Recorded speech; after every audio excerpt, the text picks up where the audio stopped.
नमस्ते कर्मयोगी श्रोताओं, audio book Hindi channel पर आपका हार्दिक स्वागत है।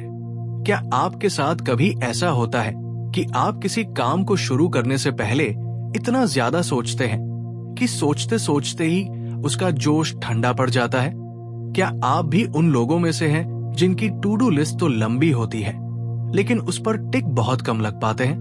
क्या आपके दिमाग में विचारों का एक बवंडर उठने लगता है? क्या ये सही होगा? कहीं मैं फेल ना हो जाऊं? लोग क्या कहेंगे? अभी तैयारी पूरी नहीं है। और अंत में आप कुछ भी नहीं करते। अगर आपका जवाब हां है तो आप अकेले नहीं हैं। ये सोचो ज्यादा, करो कम की बीमारी हमारे समय, हमारी ऊर्जा और हमारे सपनों को धीरे धीरे खा जाती है। ये हमें उस दलदल में धकेल देती है जहां इनएक्शन यानी निष्क्रियता का कीचड़ हमें आगे बढ़ने से रोक देता है। लेकिन अब ये सब बदलने वाला है, क्योंकि आज हम आपके लिए लेकर आए हैं एक ऐसी किताब की गहराइयों में गोता लगाने का अवसर जो आपके सोचने के तरीके को, आपके काम करने के जुनून को हमेशा के लिए बदल देगी। पीटर हॉलिंस की एक क्रांतिकारी किताब थिंक लेस डू मोर, सोचो कम करो ज्यादा, ये सिर्फ एक किताब नहीं, ये एक जोरदार पुकार है। एक पुकार जो आपको सोचने की अनंत गहराइयों से निकालकर कर्म की ऊंचाइयों तक ले जाने का वादा करती है। ये एक ऐसा मार्गदर्शक है जो आपको सिखाएगा कि कैसे आप अपने आंतरिक आलोचक को शांत कर सकते हैं, एनालिसिस पैसा के चंगुल से आजाद हो सकते हैं और अपने जीवन की बागडोर अपने हाथों में लेकर एक उद्देश्यपूर्ण सफल जीवन जी सकते हैं। तो क्या आप तैयार हैं उस यात्रा पर निकलने के लिए जहां आपके सपने सिर्फ दिमाग की उपज न रहकर हकीकत का रूप लेंगे? इस ऑडियो बुक में हम जानेंगे कि क्यों हम अक्सर ज्यादा सोचते हैं, क्या है वो मनोवैज्ञानिक जाल जो हमें निष्क्रिय बनाते हैं। हम सीखेंगे कैसे एनालिसिस पैरालिसिस को पहचाने और उसे अपने ऊपर हावी होने से रोके। पीटर हॉलिंस हमें ठोस व्यावहारिक रणनीतियां देते हैं जो सिर्फ सिद्धांतों पर आधारित नहीं है बल्कि विज्ञान और व्यवहारिक मनोविज्ञान पर खरी उतरती है। कल्पना कीजिए आपके पास एक शानदार आइडिया है, आप उत्साहित हैं, लेकिन फिर आपके दिमाग में हजारों सवाल उमड़ने लगते हैं। क्या मैं इसे कर पाऊंगा? मेरे पास पर्याप्त संसाधन नहीं है। दूसरों ने भी कोशिश की थी, वे फेल हो गए। और देखते ही देखते आपका शानदार आइडिया सिर्फ एक अधूरा सपना बनकर रह जाता है। थिंक लेस डू मोर आपको सिखाएगा कि इस चक्र को कैसे तोड़े। यह आपको परफेक्ट होने के इंतजार में बैठे रहने की बजाय काफी अच्छा करके शुरुआत करने की शक्ति देगा। हम इसमें क्या सीखेंगे? ओवरथिंकिंग की जड़ें हम समझेंगे कि हमारे दिमाग में ये विचारों का भंवर क्यों पैदा होता है और इसके पीछे छिपी हमारी असुरक्षाएं और डर क्या है। एनालिसिस पैरालिसिस को ध्वस्त करना सीखेंगे कि कैसे जानकारी के अत्यधिक विश्लेषण से होने वाली निष्क्रियता को पहचाने और उसे दूर करें। हम जानेंगे कि ज्यादा डेटा होने से हमेशा बेहतर निर्णय नहीं आते, बल्कि अक्सर भ्रम ही बढ़ता है। The power of small steps ये किताब हमें सिखाएगी कि कैसे एक बड़ा लक्ष्य भी छोटे छोटे मैनेजेबल कदमों में तोड़ा जा सकता है, जिन्हें शुरू करना आसान हो। एक छोटे कदम की शुरुआत पूरे पहाड़ पर चढ़ने जितनी शक्तिशाली हो सकती है। पूर्णतावाद का भ्रम। पीटर हॉलिंस बताते हैं कि परफेक्ट होने की चाहत अक्सर सिर्फ एक बहाना होती है जो हमें काम शुरू करने से रोकती है। Done is better than perfect के मंत्र को हम अपने जीवन में कैसे उतारें, ये इस किताब का एक केंद्रीय विचार है। अपनी अंतर्ज्ञान पर भरोसा करना। कभी कभी हमारा दिमाग जितना सोचता है, हमारा अंतर्ज्ञान उससे ज्यादा तेजी से और सही ढंग से काम करता है। हम सीखेंगे कि अपनी सहज प्रवृत्ति पर कैसे भरोसा करें और त्वरित निर्णय कैसे लें। डर और चिंता को गले लगाना। डर एक स्वाभाविक भावना है, लेकिन ये हमें अपाहिज न बनाए। ये किताब आपको सिखाएगी कि डर को अपना साथी कैसे बनाएं, न कि अपना दुश्मन। चुनौतियों को अवसरों में बदलने की कला। उत्पादकता के प्रभावी हैक्स सिर्फ सिद्धांत नहीं, आपको ऐसे व्यावहारिक टिप्स और ट्रिक्स मिलेंगे जो आपको तत्काल कार्रवाई करने, प्राथमिकताओं को तय करने और अपने समय का प्रभावी ढंग से प्रबंधन करने में मदद करेंगे। सिर्फ 5 मिनट का नियम, ये सरल लेकिन शक्तिशाली नियम आपको किसी भी काम को शुरू करने की जकड़न से आजाद करेगा। हम जानेंगे कि कैसे सिर्फ 5 मिनट किसी भी बड़ी रुकावट को दूर करने की कुंजी बन सकते हैं। सफलता के चक्र का निर्माण जब आप कम सोचते और ज्यादा करते हैं तो आप सफलता के एक सकारात्मक चक्र में प्रवेश करते हैं, जहां हर छोटा कार्य आपको अगले बड़े कार्य के लिए प्रेरित करता है। तो इस किताब को सुनने के बाद आप क्या उम्मीद कर सकते हैं? आपकी टू डू लिस्ट पर टिक मार्क बढ़ेंगे, आपके अधूरे प्रोजेक्ट्स पूरे होंगे, आप कम तनावग्रस्त और ज्यादा आत्मविश्वासी महसूस करेंगे, आपकी रचनात्मकता फल फूल रही होगी, आप हर दिन कुछ नया सीख रहे होंगे, कुछ नया कर रहे होंगे, आप अपनी क्षमता का पूरा उपयोग कर पा रहे होंगे और अपनी छिपी हुई प्रतिभा को बाहर निकाल पाएंगे। आपके जीवन में संतुष्टि और उपलब्धि का एक नया स्तर आएगा। ये सिर्फ एक ऑडियो बुक नहीं, ये आपके जीवन को बदलने का एक अवसर है। एक अवसर उस व्यक्ति में बदलने का जो सपने देखता है और उन्हें साकार भी करता है, उस व्यक्ति में बदलने का जो चुनौतियों से घबराता नहीं बल्कि उन्हें पार करने का रास्ता खोजता है। अगर आप भी उन लाखों लोगों में से एक हैं जो सोचते ज्यादा है और करते कम, तो ये किताब आपके लिए एक वरदान साबित होगी। यह आपको एक नई दिशा देगी, एक नई ऊर्जा देगी और सबसे महत्वपूर्ण, आपको कार्य करने की प्रेरणा देगी। तो देर किस बात की? अपनी हेडफोन लगाइए, अपनी सोच को एक किनारे रखिए और इस रोमांचक यात्रा पर हमारे साथ निकले। अभी थिंक लेस डू मोर की ऑडियो बुक सुनना शुरू करें और अपने जीवन में उस बदलाव को देखें जिसकी आप कल्पना भी नहीं कर सकते। और हाँ, इस चैनल को सब्सक्राइब करना न भूलें ताकि आप ऐसी प्रेरक सामग्री से कभी वंचित न रहें। इस वीडियो को लाइक करें और अपने दोस्तों और परिवार के साथ भी इसे साझा करें, क्योंकि हर किसी को कम सोचने और ज्यादा करने की प्रेरणा चाहिए। आपके विचार और प्रतिक्रियाएं हमारे लिए अमूल्य हैं, तो कमेंट सेक्शन में हमें जरूर बताएं कि आप इस किताब से क्या उम्मीद करते हैं और कौन से विचार आपके साथ सबसे ज्यादा रेसोनेट करते हैं। अगले सेगमेंट में हम इस किताब के पहले अध्याय में गोता लगाएंगे और जानेंगे कि कैसे छोटी शुरुआत बड़े बदलावों की नींव बनती है। जुड़े रहिए, प्रेरित रहिए और सोचो कम, करो ज्यादा के मंत्र को अपने जीवन का हिस्सा बनाइए। अब बस सोचना बंद कीजिए और कुछ करिए। आपकी उत्सुकता बताती है कि आप दर्शकों को इस क्रांतिकारी किताब से जोड़ने के लिए पूरी तरह तैयार हैं। पिछले सेगमेंट में हमने थिंक लेस डू मोर की एक रोमांचक शुरुआत की थी। अब आइए इस यात्रा के पहले और सबसे महत्वपूर्ण पड़ाव पर चलते हैं, ओवरथिंकिंग की पहचान और एनालिसिस पैरालिसिस को समझना। कर्मयोगी श्रोताओं, पिछले सेगमेंट में हमने जाना कि कैसे पीटर हॉलिंस की किताब थिंक लेस डू मोर हमारे जीवन को निष्क्रियता के दलदल से निकालकर कर्म के पथ पर अग्रसर कर सकती है।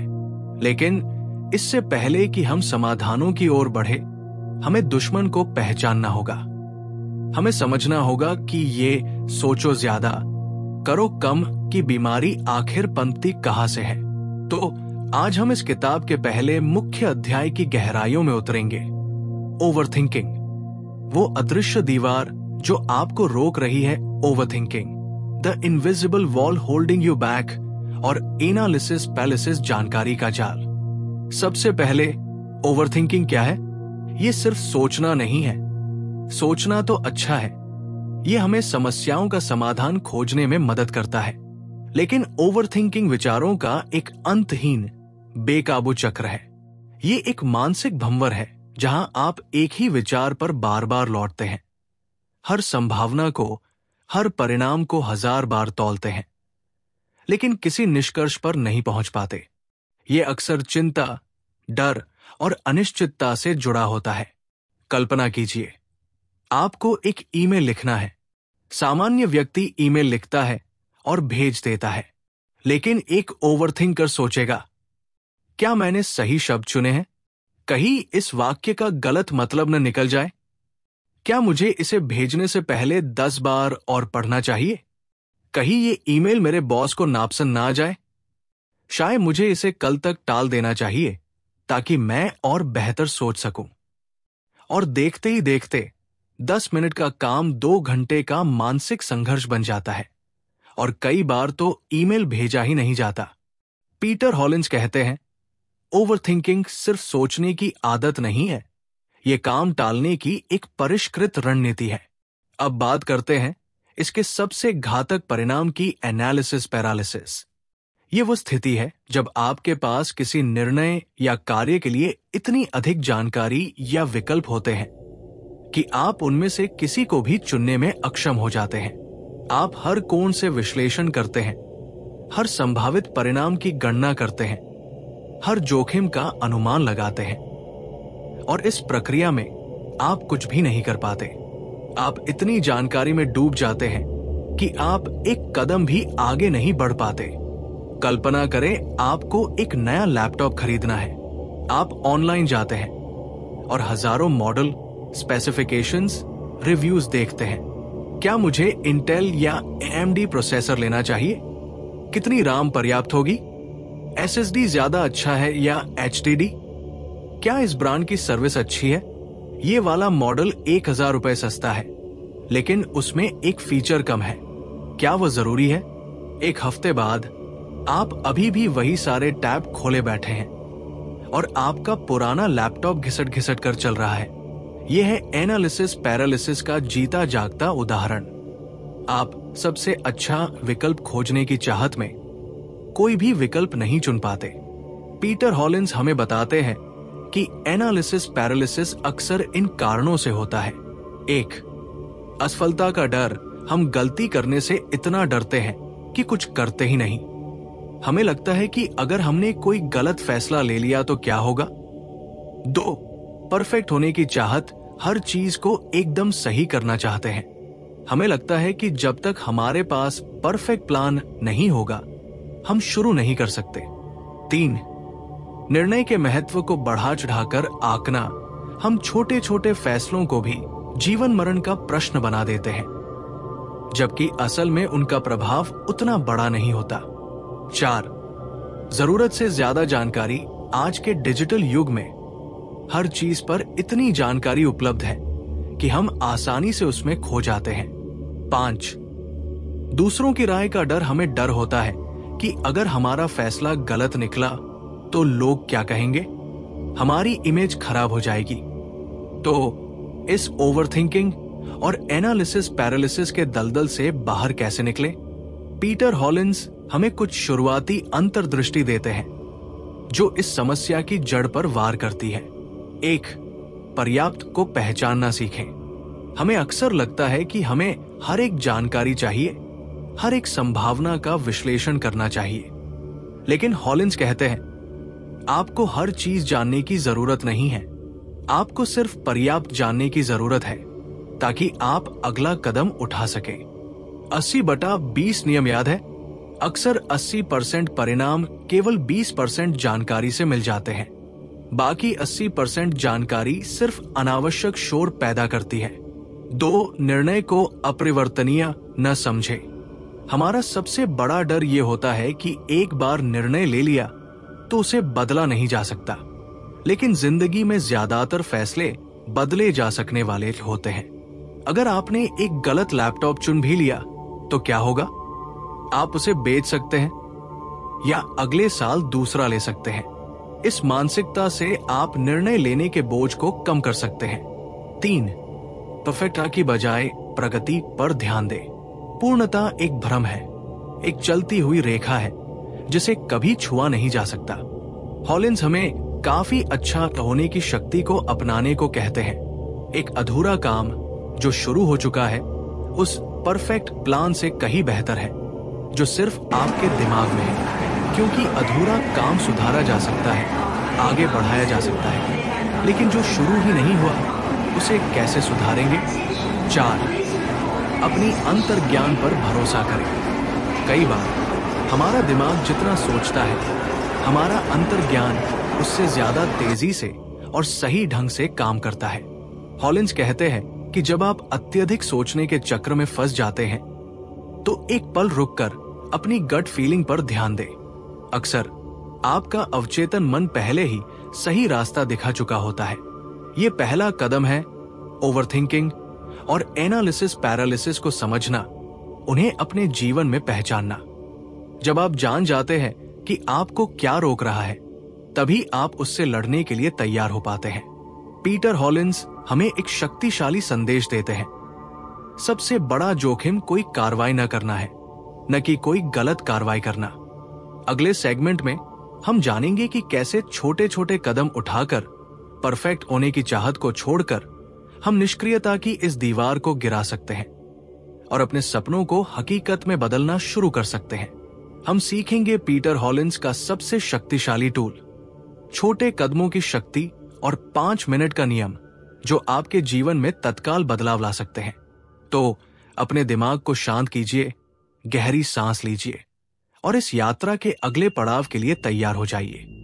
ये सिर्फ सुनना नहीं, ये बदलाव की शुरुआत है। इस चैनल को सब्सक्राइब करना न भूलें ताकि आप प्रेरणा के इस स्रोत से हमेशा जुड़े रहें। लाइक करें और इस वीडियो को अपने उन दोस्तों के साथ साझा करें जो शायद ओवरथिंकिंग के जाल में फंसे हों।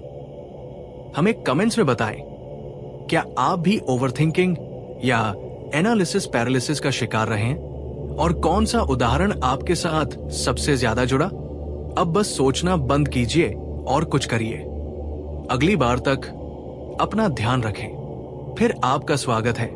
पिछले सेगमेंट में हमने ओवरथिंकिंग और एनालिसिस पैरालिसिस के उस अदृश्य जाल को पहचाना था जो हमें सिर्फ सोचने पर मजबूर करता है, काम करने से रोकता है। हमने जाना कि कैसे परफेक्ट की चाहत हमें निष्क्रिय बना देती है।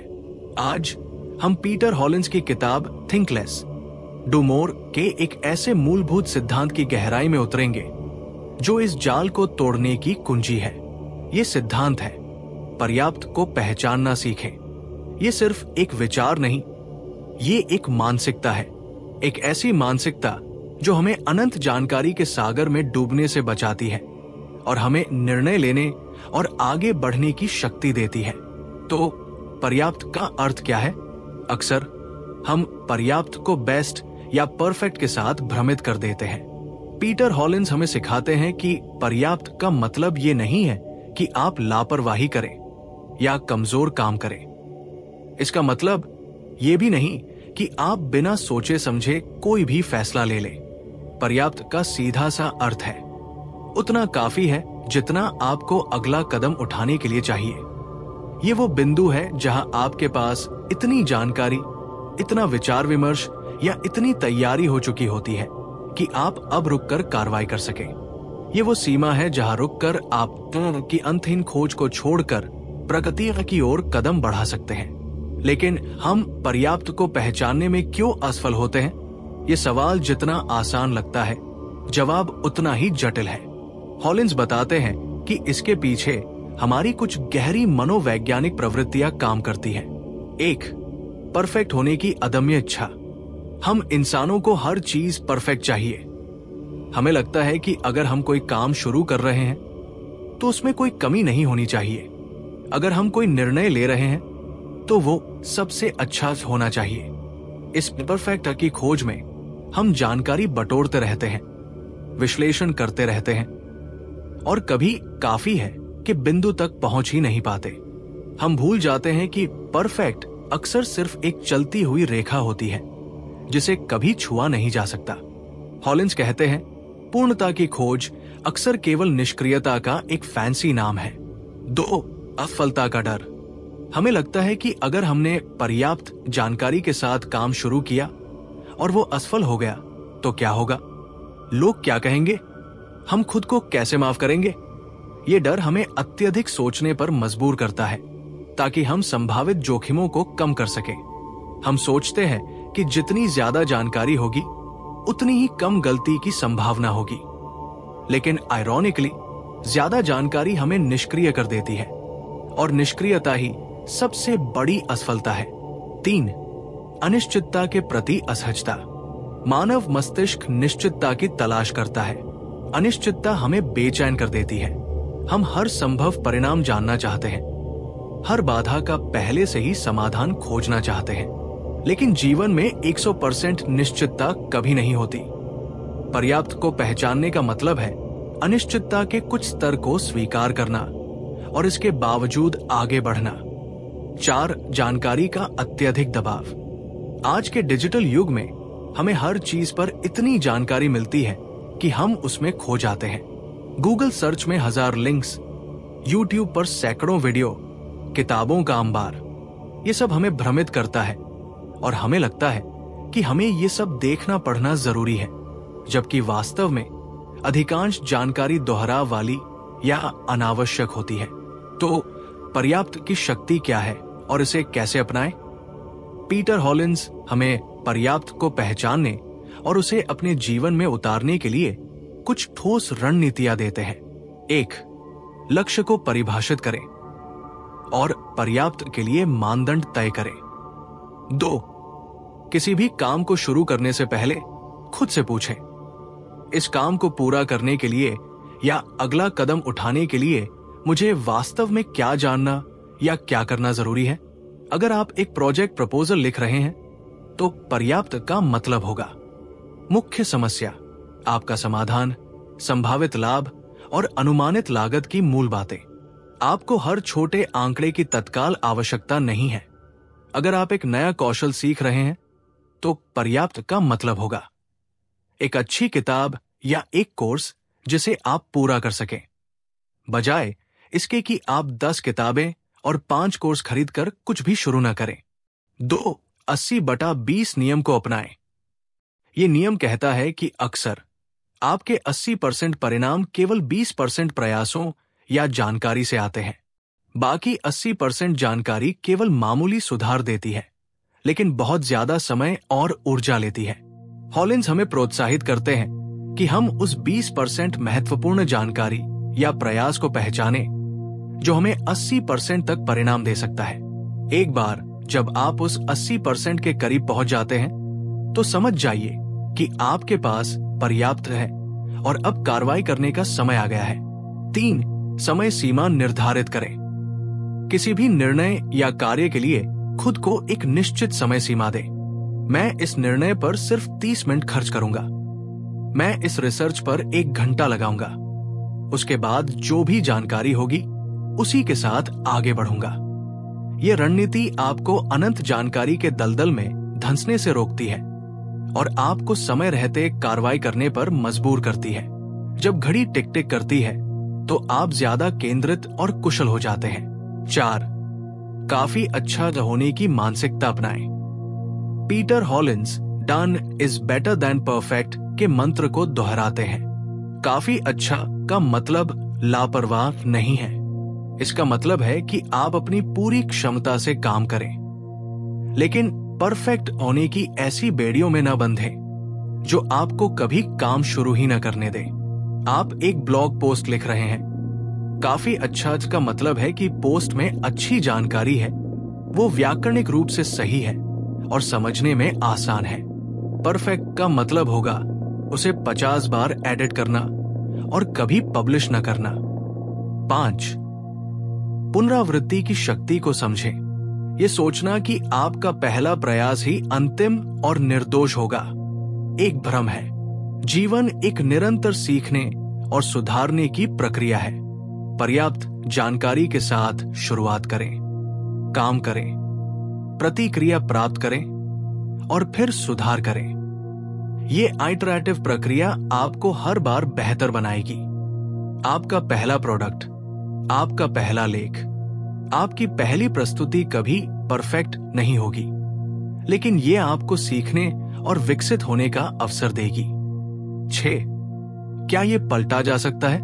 पूछें। ज्यादातर फैसले उतने निर्णायक नहीं होते जितने हमें लगते हैं। खुद से पूछें, अगर मैंने ये फैसला लिया और ये गलत निकला तो क्या मैं इसे ठीक कर सकता हूं या बदल सकता हूं? ज्यादातर छोटे और मध्यम स्तर के फैसले पलटे जा सकते हैं या उनके प्रभाव को कम किया जा सकता है। ये जानने से निर्णय लेने का बोझ कम होता है और आप पर्याप्त होने पर भी आगे बढ़ पाते हैं। सोचिए, अगर आप हर बार पर्याप्त को पहचानकर आगे बढ़े तो क्या होगा?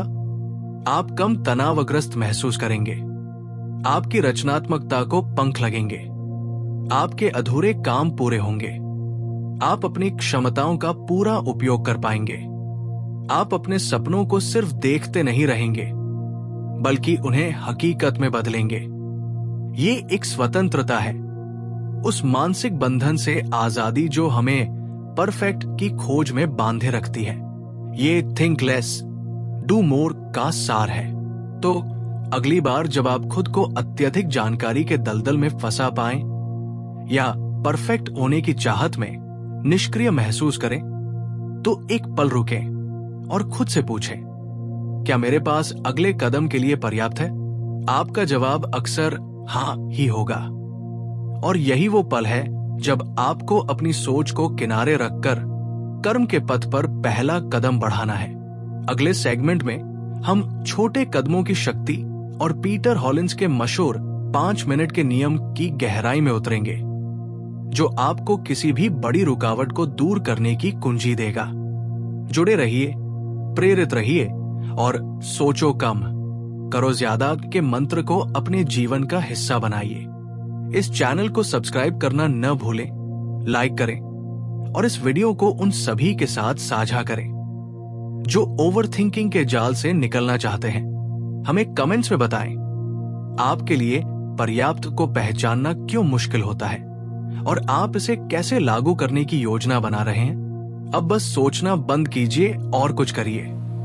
निर्णय को अपरिवर्तनीय न समझें। सुनने में ये शायद बहुत सरल लगे, लेकिन इस मानसिकता को अपनाना ही हमें एनालिसिस पैरालिसिस के सबसे बड़े कारणों में से एक, यानी गलत निर्णय लेने का डर से आजाद कर सकता है। क्या आपने कभी महसूस किया है, एक छोटा सा निर्णय भी पहाड़ जैसा लगने लगता है? क्या मैं इस नए कोर्स में दाखिला लूं? क्या मैं ये नई नौकरी स्वीकार करूं? क्या मुझे इस जगह निवेश करना चाहिए? क्या मुझे अपना बिजनेस शुरू करना चाहिए? हम हर संभावित परिणाम के बारे में सोचते हैं, हर जोखिम की गणना करते हैं और इस डर से कि कहीं हम गलत फैसला न ले लें, हम कोई फैसला लेते ही नहीं। हमें लगता है कि एक बार हमने कोई राह चुन ली तो वो अंतिम है, अपरिवर्तनीय है और उसका प्रभाव हमारे पूरे जीवन पर पड़ेगा। ये सोच हमें इतनी भारी पड़ती है कि हम निष्क्रिय हो जाते हैं। डर, अनिश्चितता और अपरिवर्तनीय का बोझ। पीटर हॉलिंस बताते हैं कि हम अक्सर अपने निर्णयों के महत्व को बढ़ा चढ़ाकर आंकते हैं। हम उन्हें जीवन मरण का प्रश्न बना देते हैं, जबकि वास्तविकता में अधिकांश निर्णय उतने अंतिम नहीं होते। ये डर कहां से आता है? एक मानसिक स्थिरता की चाहत। हमारा दिमाग अक्सर एक स्थिर और सही समाधान चाहता है। हम एक बार में ही सब कुछ सही कर देना चाहते हैं ताकि हमें दोबारा उस पर सोचना न पड़े। 2, सामाजिक दबाव और अपेक्षाएं। हमें डर होता है कि अगर हमारा निर्णय गलत निकला तो लोग क्या कहेंगे? तुमने ये क्या कर दिया? मैंने तुम्हें पहले ही कहा था। ऐसे वाक्य